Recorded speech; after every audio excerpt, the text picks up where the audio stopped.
aliens are trying to take over the world and no one around me seems to notice. It started with the news. Strange lights in the sky, unidentified objects hovering over cities, before vanishing into the clouds, mass sightings, dismissed as drones, weather balloons, or hoaxes. No one seemed to care. No one seemed to remember. I'd hear reports on the radio, see blurry footage on TV, but the next day it would be gone, scrubbed from the internet, replaced with celebrity gossip or sports highlights. People forgot. I didn't. And now I wish I had.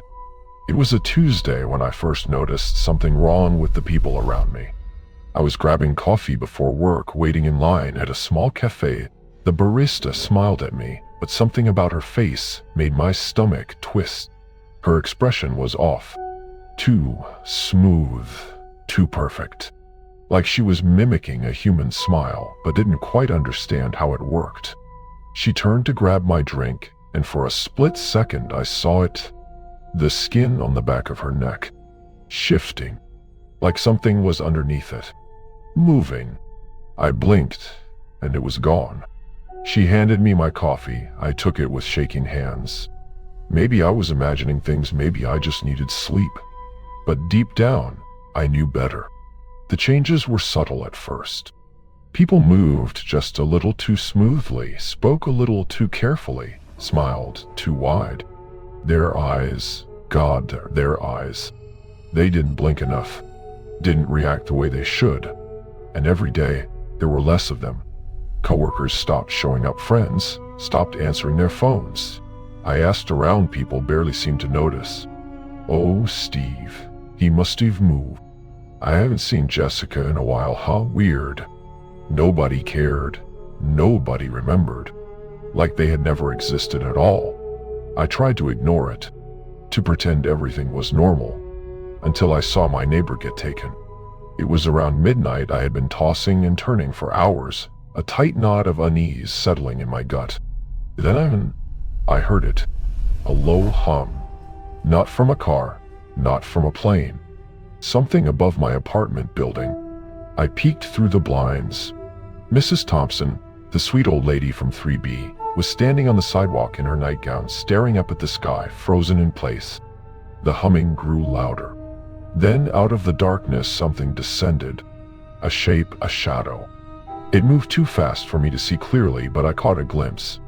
Long, spindly limbs. Glowing, lidless eyes. Fingers like knives. And then, Mrs. Thompson was gone. No scream, no struggle. Just gone. The next morning, her apartment was empty. No furniture, no photos, no sign that anyone had ever lived there. I asked the landlord. Mrs. Thompson, he frowned. I don't think there was ever a tenant in 3B. I stared at him, heart hammering. She's lived here for 10 years. He shrugged. Maybe you're confused. That's when I knew. Something was happening. Something big. And I was the only one who noticed. I started watching people more closely, listening to their conversations. Some were still normal human. I could tell by the way they hesitated when they spoke, the way their hands fidgeted, their faces showed real emotion. But the others, they weren't people anymore. They were copies. Too smooth, too perfect. Their smiles wrong. Their voices hollow.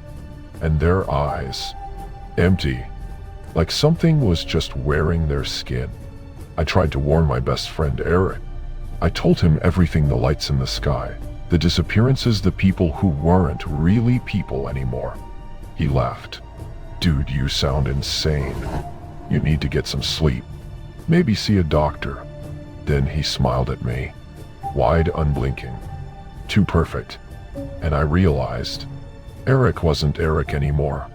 I stopped talking to people after that, avoided crowded places, stayed locked in my apartment, curtains drawn, barely sleeping.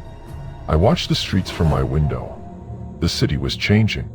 Less cars, less movement. Like the real people were vanishing one by one. And in their place, the copies. Every day, more of them. Smiling, watching, waiting. Last night I heard the hum again. Closer this time. I pressed myself against the wall, barely breathing. The air felt wrong, charged with something unnatural. Then, outside my window, a shape, tall, wrong. It turned its head toward me, saw me, and it smiled. I don't think I have much time left. They know I see them. They know I remember. And soon, I'll disappear too, just like the others.